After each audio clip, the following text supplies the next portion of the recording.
وزیر داخلہ محسن نقوی نے کہا کہ حکومت 5 سال پورے کرے گی. وزیر اعظم شہباز شریف بھی اپنے 5 سال پورے کریں گے. لوگوں کی بڑی خواہش ہے اور رہے گی کہ میرے اور وزیر اعظم کے تعلقات خراب ہوں. وزیر اعظم سے درخواست ہے کہ تمام وزارتوں کی تھرڈ پارٹی ایویلیویشن کرائیں, جو نتائج آئیں اس کو عوام کے سامنے رکھتے ہیں.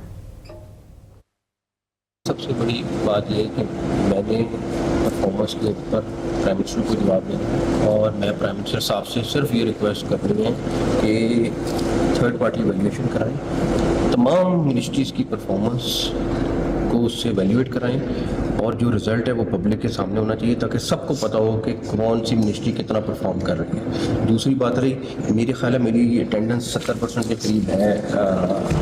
سر یہ بتائیے گا کہ آپ نے جو اس دن بیان دیا تھا کہ نظام تباہ ہو گیا اور پھر اس کے بعد اب یہ باتیں چل رہی ہیں کہ آپ نے حکومت کو پراپر چارج شیٹ کر دی.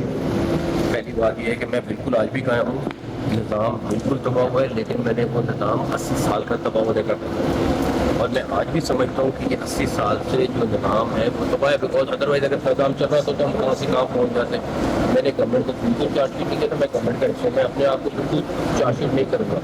بات یہ ہے کہ اگر آپ کے پاس پرائم منسٹر ہے جو 14-16 گھنٹے کام کرتے ہیں اور یہ بہتر ہو جائے چیزیں تو 1000 گنا بہتر رزلٹ آئے گا. ان حالات میں اس ماڑے جس مرضی نظام کو ہم کہتے ہیں اس میں بھی انہوں نے ایف بی آر کے اندر ریونیو کتنا بڑھا دیا, آپ نے وار جیت لی, ڈپلومیٹکلی آپ کدھر سے کدھر چلے گئے, اتنی ساری ریفارمز ہو گئی ہیں.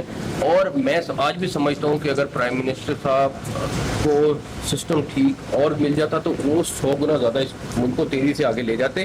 اور لوگوں کی بڑی خواہش ہے اور رہے گی کہ کسی بھی طریقے سے میرے اور ان کے تعلقات خراب ہو جائے, لیکن حکومت کا مستقبل بالکل 5 سال پورے کریں گے. شہباز صاحب 5 سال پرائم منسٹر رہیں گے, یہ جو مرضی کر لیں, بیان میں سے جو مرضی نکال لیں, سارا کچھ کر لیں, لیکن وہ انشاءاللہ تعالیٰ 5 سال وزیر اعظم اپنا ٹائم پورا کریں گے. سر ایک چھوٹی سی بتا دیجیے گا کہ سر آپ یہ کہا جا رہا ہے کہ آپ نے 30 سال کا سفر جو ہے وہ 3 سال میں طے کیا ہے. جنہوں نے کہا ان کا شکریہ.